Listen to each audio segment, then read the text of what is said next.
আমি একটি হাদিসের প্রেমে পড়ে গেছি।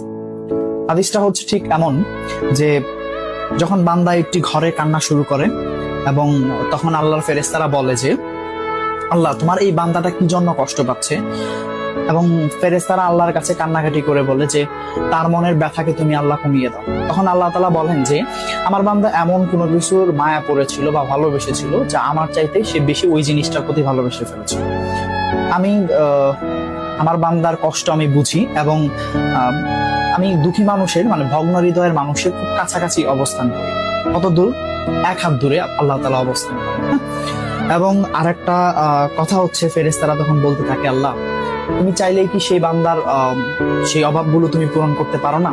তখন আল্লাহ তাআলা বলেন যে আমি ওয়াদা করতেছি আমার বান্দা যে জিনিসটা তার জীবন থেকে হারিয়েছে তার চাইতে অধিক উত্তম জিনিস আমি তাকে দিব, যা দেখে পৃথিবীর মানুষ বিস্মিত হবে।